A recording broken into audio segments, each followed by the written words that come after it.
talk. So I'm going to talk about, yes, transformation of aerosol chemical composition and its impact on climate during this project we did in Brazil 2 years ago.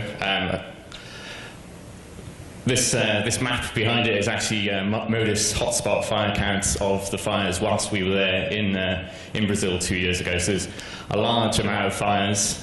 You don't have to ever go too far in Brazil to find a fire. We're over in this red dot over on the right-hand side. And when I got off the plane and got on the bus to drive here the other day, the first thing I saw was a fire. It wasn't particularly big, but you never have to go too far in Brazil to find a fire. So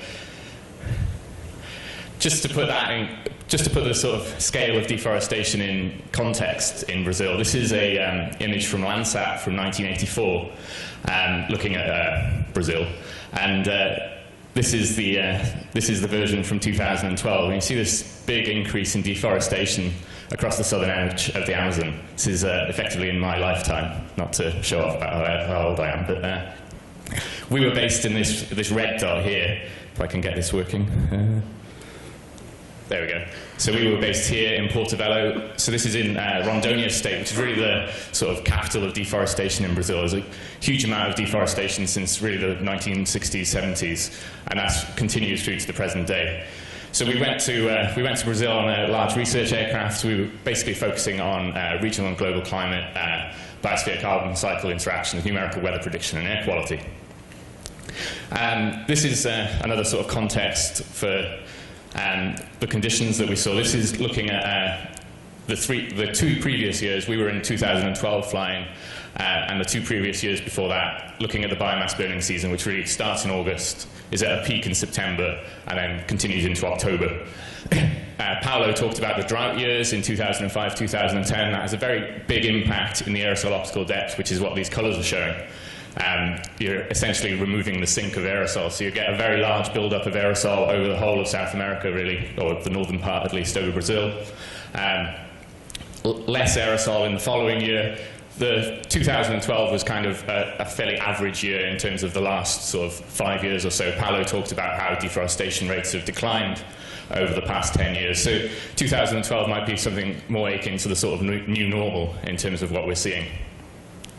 So my goal here, at least, is to have a quick run-through of what happens to the smoke plumes subsequent to their emission, and how does that impact on climate.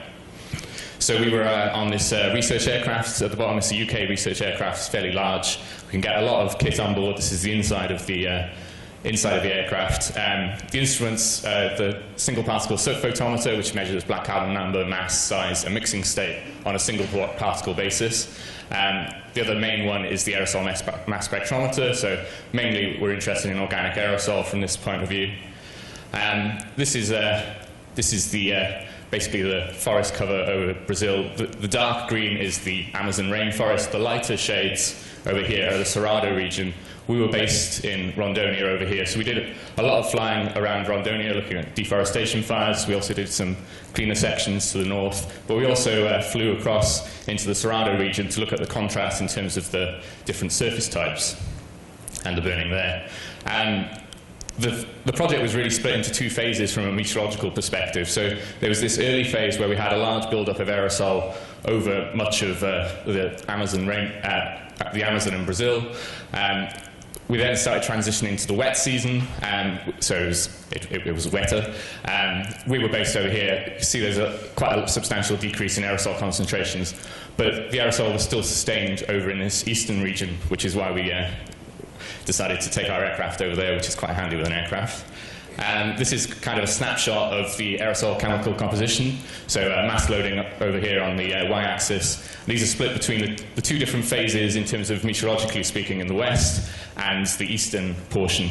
Really, organic aerosol dominates. We'd expect it to. It's around 80% of the mass. The big contrast really is in terms of the black carbon content of the aerosol.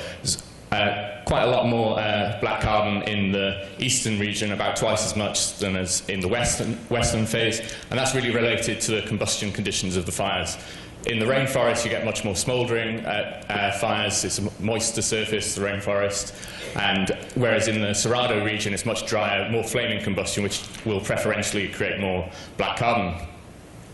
To sort of run back from the sort of big picture overview. I'm going to look at one particular fire that we were able to fly up and down and across. This was we actually suspect this was a natural fire, which was somewhat ironic given the aims of the project. But it's quite a large fire sat on top of a plateau in Rondonia State.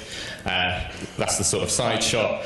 This is a shot from above. It was quite a vigorous fire. It created a pyrocumulus sat on top. This is the pyrocumulus. This is the smoke streaming out below.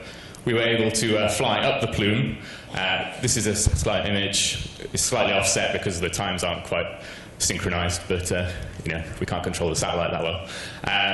So the smoke plume is here. We were flying these patterns. This is a run up the fire.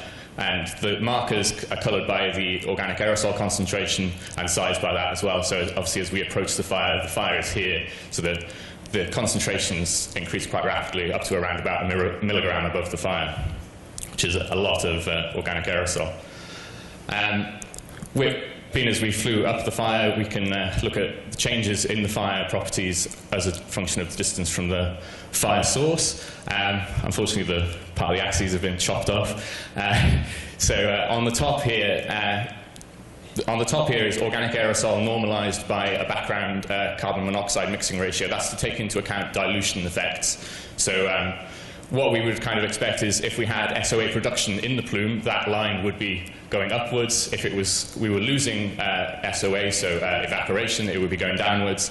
And if it's flat, it means that there's no sort of net change, which is really what it does. There's no real net change with distance from source.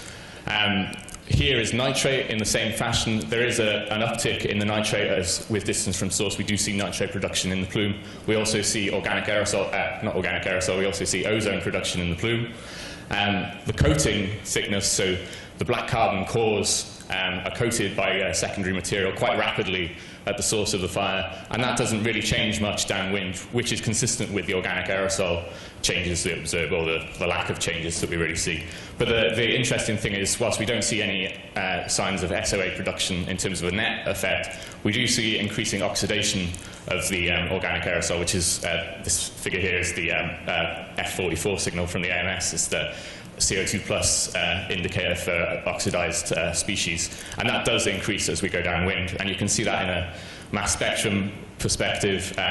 This is just normalized organic signal on the left here, and these are just full mass spectra. This one over here is right above the fire, about 900 meters above the fire. We've got about a milligram of organic aerosol, lots of hydrocarbon peaks. We've got the levoglucosan peak at mass charge 60.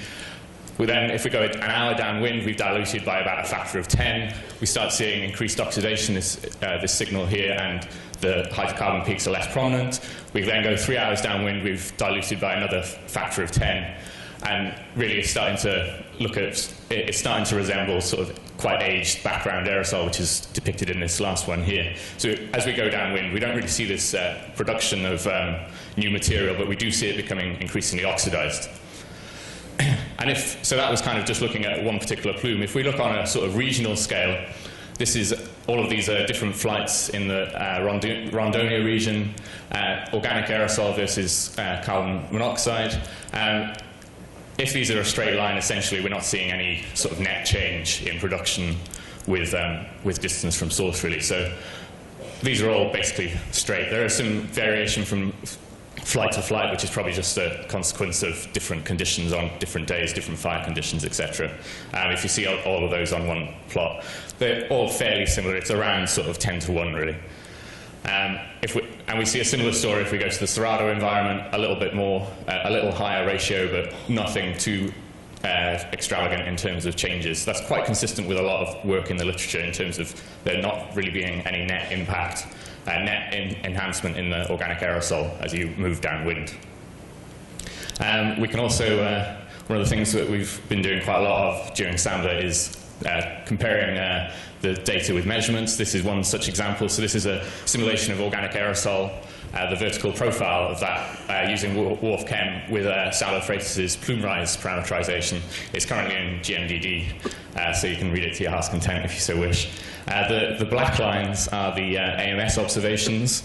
These are just two particular flights. There are more examples in the paper. The blue line is a standard emission scenario. or the first go, I suppose. The red one is when you realise it didn't work that well, so you obviously try and make it better. It doesn't do a particularly great job, really, to be honest. So you can see, in terms of the measurements, the peak is very much at around 2 kilometres and drops off quite quickly at the top of the boundary layer. We see some aerosol aloft, but not a huge amount compared to below, which you might expect. Whereas because of the parameterization is sort of a little excited, really. It's injecting too much aerosol aloft. It's quite a consistent theme across the whole project. And even with some adjustments to sort of try and account for that, we're still seeing too much aerosol being alofted a lot. A lot of that seems to be due to how the size of the fires are parameterized within this parameterization. They may be not particularly realistic in terms of how things have changed over the past 10 to 15 years. The other thing that is quite a consistent feature is, so there's a suite of models within SAMBO, so from regional through to global aerosol models through to climate models, and they all require a scaling of biomass burning emissions to match the aerosol optical depth. This is quite a consistent theme. It's not just us who've seen this, people have seen this globally, but it's a particular problem over South America. There's a lot of biomass burning, and that factor can vary from between 1.5 to 5, and the lowest of those values seem to be if you have more small fires in your emissions, so using the thin emissions database, you can reduce that. So small fires seem to be important in terms of adding to the burden, but they're not so easy always to put into these things. And just to sort of finish up in terms of climate impact, so on the left here is single scattering albedo, on the bottom is black carbon mass fraction. You would probably expect that as black carbon mass fraction goes up, you have more absorbing aerosol. That is what we see. And this is coloured by the coating thickness on the black carbon particles from the sp2. And what we tend to see is that the particles with more black carbon mass have less of a coating, they're more absorbing. That all makes sense. And the ones that are less scattering, they have less black carbon, they have more coating. And this is really separated regionally. These are some very smouldering emissions or smouldering dominated aerosol in Rondonia. These are sort of the sort of early part of the campaign, and then these are the Cerrado points. If we just sort of look at that in a kind of summary, these are what we get. So we're getting down to around 0.85 in terms of the single scattering albedo in these. So we're pushing towards a warming impact on climate rather than a cooling impact. So just to sum up, a lot of that, the variation that we see seems to be driven by things are quite consistent on a regional basis, but they do shift a little bit with meteorological changes in terms of just the concentration, but the properties are quite similar. We don't see any evidence for secondary organic aerosol addition, or net addition at least, as the plume ages. The black carbon particles are rapidly coated in the near field, and we don't see great changes downwind with those either. And really, it appears that the properties are really strongly determined by the initial conditions at the fire. So yeah, essentially, from a climate point of view, these things seem to be quite strongly determined by the initial fire conditions. And in terms of going forward, in terms of changing climates, there's a shift from rainforest burning to the Cerrado environment. So that could be quite interesting in terms of we see a lot more black carbon and carbon dioxide actually from these Cerrado fires. So just a few acknowledgements, and that's me done.